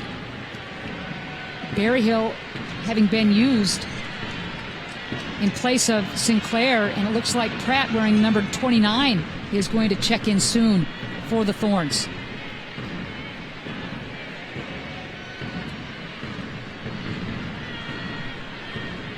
Pratt with good speed, experience with the Maryland Terps. Shim trying to shield and just pokes it into space, but Berryhill not able to catch up. There's Corsi. Interesting when you see your holding mid. They might have switched Berryhill, switched her up top a little bit. You see Dagny is a little bit lower on the field, taking that position that Berryhill was in. Could be just, one of those quick switches. Let's see if that holds until Pratt comes in. Here's Little sizing up Bourret and switching fields. Look at the hustle by Rasso, nicely done. Good tackle slide there. It's been interesting to see who she's going in for. Yeah, she's going in for Berryhill. So maybe thinking they needed a little bit more calm, someone with a little bit more experience in that holding mid position, made the switch Berryhill up top for a few minutes so they can get Pratt in. Now, like you said, someone with speed goes up top, someone that could be dangerous, and they haven't really had so far in this game. That might just open it up a little bit for the Thorns. Mackenzie Berryhill, the rookie out of Arizona State, getting some really good game experience against one of the best teams in the league. But Pratt will come on for her.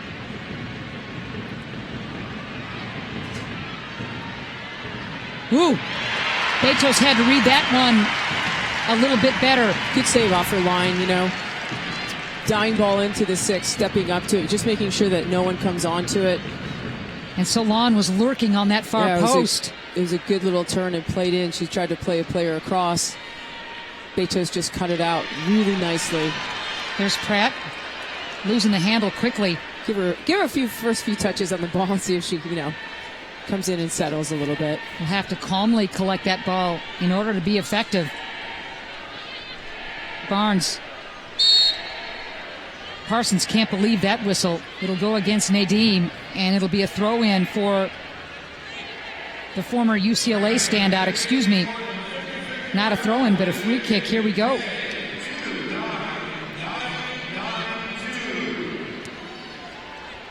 Attendance just announced, over 18,000 here for this matinee matchup between Portland and Seattle. 18,100 and something. Okay, 14. That's pretty darn good. 1,114. That is an awesome crowd. And some folks came down from Seattle. It's been just a really fun match. How good has Menges been today? Really good quality match. Yeah, she's I just can't say enough of her, but she's been the strength in the back line again between cutting things out, tracking people, shutting things down, and also her communication. Oh, very dangerous right outside of the 6. Betos is pointing. Little, as you would expect, right in the mix. And Nielsen very aggressive. Also, another very dangerous situation for the Portland Thorns defense here in the 74th minute. Seattle looking to get on the board. Short corner, there it is. Dangerous, Oh, unlucky. How did Seattle miss as the ball went through Betos' hands? And it's still Seattle's ball. An injured Portland Thorn player. It's like Reynolds down on the ground trying to recover after that one. Able to get up. You're going to see the replay that shows Seattle just throwing their hands up, having missed that opportunity.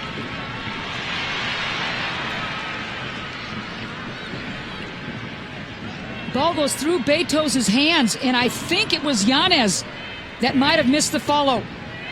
Ball was just a little bit too high for Betos. It was full stretch, couldn't quite get it. Goes over the top of her. Betos at 5'9". It hit her mitts, but the ball went through her hands to the foot of, I think, Yanez. We'll see on the replay. Seattle really putting the heat on now. Here's Little.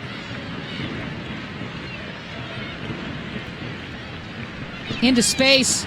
Smartly played. Solon encourages Betos to come out. Another situation that favors Seattle. So Betos has got to watch her hands a little bit, get them down to the ball. Here's that cross in again. It's just that she's at stretch, but she's leaning back a little bit. She needed to just backpedal to try to get behind the ball, creating a dangerous situation. And it was Yanez, but she was challenged a lot more from Reynolds than I thought. That would have been a difficult and great goal by Yanez. Corner for Seattle. Great touch by Betos to come off the line outside the 6. Punch that ball away. Again, Seattle just relentless. Betos to her knees on Barnes' shot. This again, so she trying to redeem herself, comes out. She's a little bit past the 6, one-handed, clears it out of the 18. That's a great ball from Betos. Michelle Betos getting her first start after injuring herself at the end of that FC Kansas City match. Hasn't started since. You can tell she liked that save with that 60-yard punch she just hit. And her distribution has gotten better and better, that's for sure. 77th minute, though. Here comes Seattle. So talked about momentum shift. This potentially could be one from Seattle, right? The thing that I like, though, that the Thorns have done and dropped Dagny down into that holding mid is she's been a good, solid presence defensively for the Thorns. Grasso wants to leave it. Pratt was denied. I'd like to see her continue that one a little bit. She had the slash across the middle, ball at her feet. She had a little space on that side too. She could have kept going, but in trying to find the pass, it just wasn't on. Little, as Menges is right there. Nothing coming easy when you're in Menges' territory, that's for sure. But again, Seattle possesses.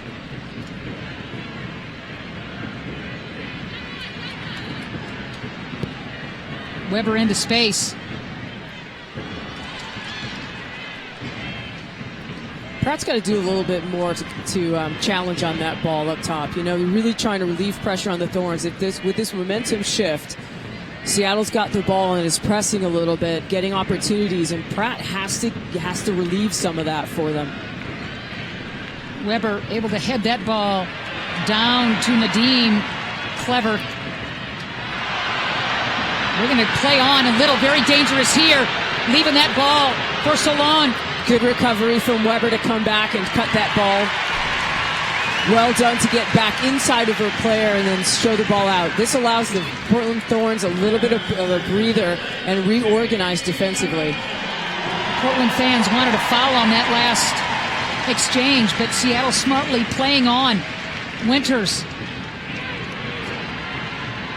And into space. That's the type of ball you see right there where they're just trying to, again, they don't really have anybody that high up the field, but it relieves a little bit of the pressure on the team, allows them to organize behind and then get ready for the next ball played in. Little just takes that ball right away, but Morris is able to stick with it and disrupt enough for Little to lose it. 79th minute, back and forth, scoreless match in front of over 18,000. I see the Thorns a little bit lower, playing just on the upper side of the arc, trying to compact the field a little bit, not get too stretched, kind of like wait it out for a few minutes, see if they can solidify their defending, be patient, win the ball back, and then potentially go forward.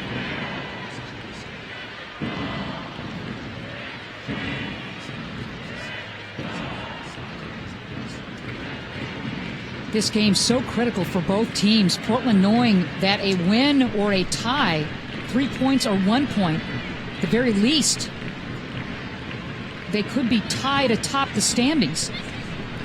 They'll take a tie at this point if they can't get the magic going with a goal late in this match. And right now, Chicago is playing Sky Blue FC. The score is tied between those two clubs in the 81st minute. So going into today's matches, the Spirit with 13 points, they couldn't even get a game off in Houston the other day. That game postponed, heavy rains. The Red Stars with 13. Portland, Orlando, and Western New York with 12 points.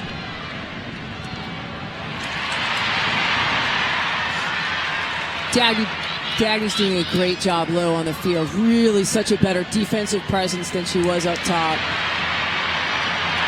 Sade, Rasso clapping, wants it. Heavy into space. Across. Weber! A good buildup by the Portland Thorns here in the 81st minute. Such a wonderful job to go forward, and they finally got Pratt involved.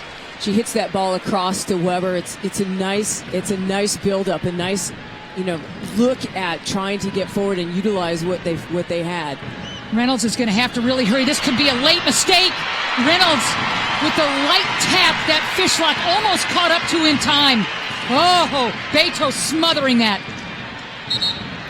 Not and good Beto's on that shoulder. It looks like she's in a lot of pain. Boy, it really does. Betos is such a gamer, but she is holding that right shoulder.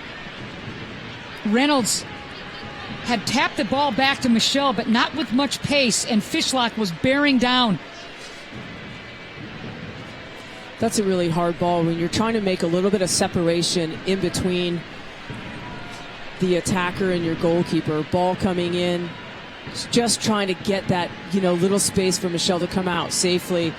And she did a fairly good job of it, but, with the problem Michelle has with that nerve, it's just, it looks innocuous, like it's not that big a deal, but just, again, does that thing that bothers it, that, flares it up for her a little bit. So there again is the backup keeper, Emily Kruger, the Cal graduate, earned her stripes in the Pac-12. Nadine Angerer, one of the greatest keepers in women's soccer history. Now the goalkeeper coach, the former Thorns standout, warming up. She looks good. I mean, they have another good, keeper in Kruger. I got to see her before the season started. She looked good before the season, and having seen her in training and even just warming up now, she looks better than she did a couple of months ago. She looks quicker. Her hands are fast. She's more mobile. She looks really good. So, Auger is doing a great job preparing these keepers. They have the best in the world training them. So, they'll be okay. Obviously, you want Beatrice to be okay. You want her to stay in the game. You want continuity. But if Kruger has to go in, I think they'd be fine. Class there, and Betos with that nerve thing, you could tell one split second she's fine, and the next second you can tell she is down to her knees and then is able so far to recover. It's been just bizarre. Yeah, it's weird. It's just one of those things. It's not constant. It's not something that continually hurts, but it just, when it does, it's just extreme pain, and she's, trying to play through it without letting her team down. Janine, I know you always play for the win. Obviously, a point with the tie, pretty critical if you're a Thorns fan as well. If you're Portland, what are you doing now here in the 84th minute to make sure that the worst-case scenario is a tie? I think just be smart on the ball. Just make sure you take care of it. You get compact. You make sure that there's no spaces in between you right now as Seattle plays with it. And then when you get it, again, take care of it. Try to relieve a little bit of that pressure. Try to make sure that you're not feeling that kind of onslaught, that momentum against you. And that's the thing that kind of leads to mistakes, when people get really, riled up and don't have the patience that they need to finish out a game. Nice counter by the Portland Thorns, and the yellow is going to go against. Looks like Ellie Reed. Seattle, I think they card Reed for that, as Rasso is undercut just a bit. Kat Reynolds did a wonderful job of heading that ball right to a teammate, and that started the counter. So here in the 85th minute, it'll be Meg Morris. Can Portland find some late game magic? Pratt climbing the ladder. Oh, those 50-50 balls are so huge in the final stages of any match. Until last week, Portland was scoring most of their goals in the second half. Good little ball across her body. It's a good idea going forward from Pratt. Pratt whistled for that foul. Winters playing it smartly. 85th minute, still scoreless. The crowd, 18,000 plus, absolutely on edge. And look at Menges. Called off. Offside, yeah, but boy, Menges was just tracking that thing as little. Keeps thinking she's going to bust behind that line, and Menges just simply will not allow it to lead this defense. Doing a great job. Her and Reynolds in the back really solidifying it. Morris, Weber on the outs as well. You know, all in all, pretty solid performance so far. Nadim just flicking it to Pratt, hoping to get it up and over Barnes without any luck. Hey, you asked for it, you've got it. Now available at your locally owned McDonald's are your favorite breakfast items. Any time of the day, all day breakfast is finally here. Pratt looking to turn the corner with the cross. Trip in the box. Just a foot tangle as Rasso goes down. And here in the 86th minute, late in this match, the Thorns will try and get something going here. So again, what do you think? Do you think this is another momentum shift in Portland's favor, Ann? Yeah, I do. I actually do. I think they've weathered some storms, and I love the fact that Portland hasn't blinked. It's been nice. They've started to attack. I think that's a great sign for them. This is where, on the counter, Seattle's so dangerous. Fishlock just skipping over defenders and leaving it on this near sideline. Barnes looking for some help. Smart to go right back to Fishlock. A flag going up again, offside against the Seattle bunch. So they're trying to go forward. They're getting through. Again, they're not. Seattle is not stopping, but it's Thorns tight in the back, playing it well, getting them on the other side of their shoulders to make sure that they are off, which is really good. But again, they're also still tracking in there. It's not that these players are just getting through on their own. Yanez off. Lindsay Elston in. Local product who went to the University of Washington, has some good international experience, gets the nod late in this game. Morris just pokes it to Rasso, tries to collect. Rasso and Morris tag team Little. Rasso, she'd like that one back right to the feet of Seattle. Little's got some room. Stepping in nicely there is Dagny. Wow, what a defensive play by Brynjasdottir there. She's been excellent. I think she's been one of the differences since she's been dropped lower.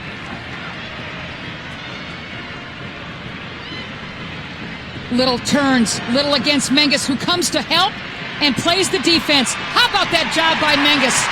That's excellent defending. So patient, so smart, The nice thing, Meg Morris, she's there and she's covering, but with her footwork, that ball still gets by her, but Menges is right there to double, shows the ball out of bounds. Morris doing her best against one of the world's best players in Little, and Little's been able to turn some corners, no doubt about it.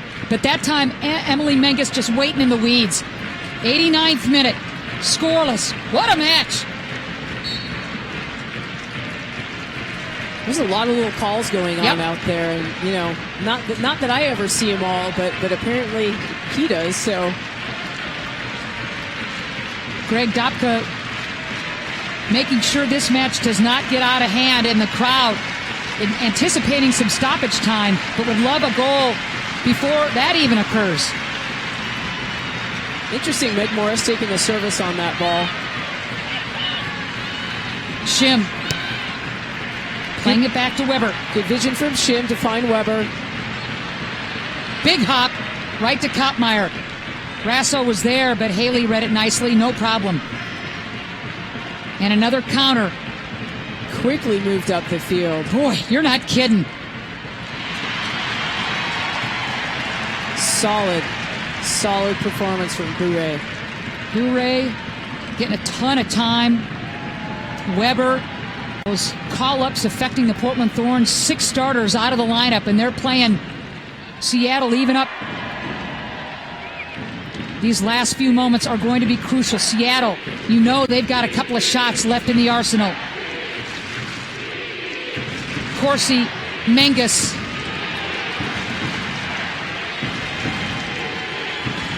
Corsi slow to get up. She's been terrific. She and Barnes on that back line. Well, Winters and Fletcher and both teams with outstanding defenses today. I think so. I think all around it's been a really good game. You know, we probably would have liked to see a little bit more in the attacking third, either shots, combinations. But the teams have really done a good job all around with that very patient style of possession, trying to move it, trying to play thoughtful soccer. 3 minutes of stoppage time and eternity. Fishlock shucking off the defender. Fishlock not quitting and leaving it. I'd say at this point, don't make Fishlock angry. Oh, unlucky there. we don't want to see what she gets like when that happens. No, I just mean she's very energetic. She does a lot. She affects a lot, and she potentially is a very dangerous player. 3 minutes of stoppage time in this scoreless affair. Round 2 of the Cascadia rivalry. First game, 1-1 tie. No goals here in Game 2. These rivals will face each other a total of 4 times in regular season play. Look at Pratt. Chadet's got action. Has Monteshim in the There's box. Shim. Rasso looking to squeeze a shot. Didn't feel the defender coming. Oh, boy. Portland would love that back. What a great little touch from Pratt to get around that defender. Really catch her off balance. This place was ready to come unglued. Tackle by Bourret, nicely played.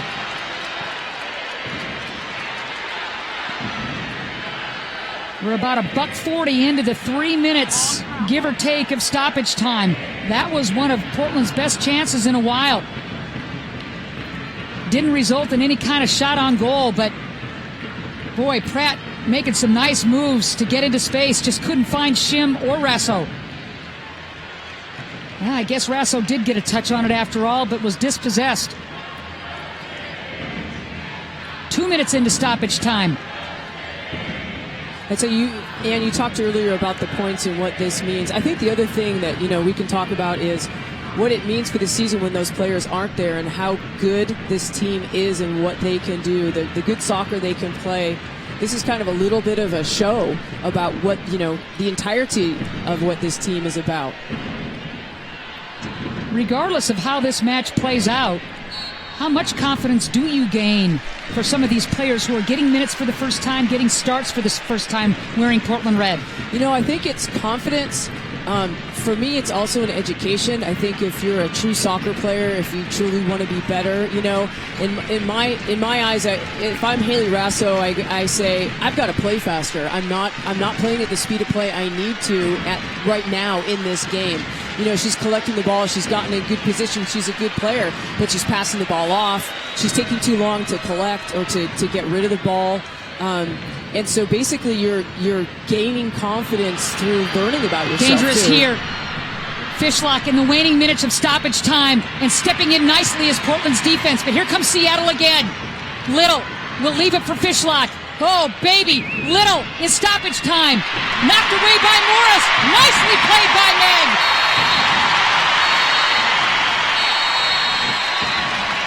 That's a great play by Morris. And that will do it. What a match between these two rivals. Morris, at the end of the day, saving what could have been Seattle's last chance with Little on the ball. She did a great job. Her positioning is a little bit off, but she was there a few times in critical moments. At the end, you see her kind of developing, getting a little bit more patient in that last play, shutting that play down was huge in the waning seconds of the game. And then not only does she win the ball, she goes up the sideline. She's, patiently bringing it up. They call the play, but she's ready to, to shut it down, to keep it, and make sure the ball is safe. So well done by her and the Portland Thorns. Michelle Betos making her first start since April 23rd. The call up to French, and Michelle was tested early and often and stood tall between the pipes. She did. We've always known that she was a good player. She's been positionally perfect today. She's done really well. Able to be everywhere that she needed to be on these shots. Seattle just relentless in their attack, and Michelle, great off her line. She was willing to come out a couple of times when she was needed. Did a great job to shut it down. Take away very dangerous opportunities from the Seattle Reign. And the punch here, you love that. That's a great one-handed punch. Very strong, cleared the box. Awesome job.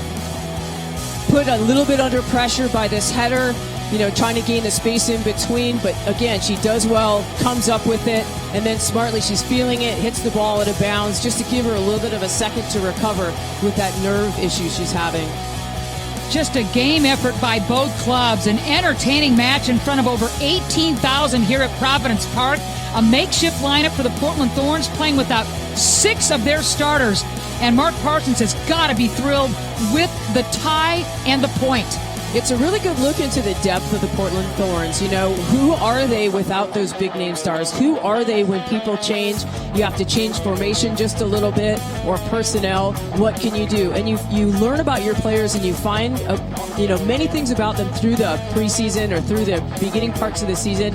And Mark Parsons has done an excellent job. So the Portland Thorns will go on the road for a couple of games and then return to Providence Park for a midweek match Wednesday, June 22nd against a really good Chicago Red Stars club. Press and company coming to town. I hope they bring pizza. Oh, boy. All right, that's a wrap from Providence Park. The Thorns and Reign playing to a scoreless tie. One huge point for each club. The Thorns now looking at 13 points in terms of what the table looks like. They're right there. For Janine and our entire broadcast crew, I'm Ann Schatz saying so long from the Rose City. Thanks as always for joining us. Have a great holiday weekend, everybody.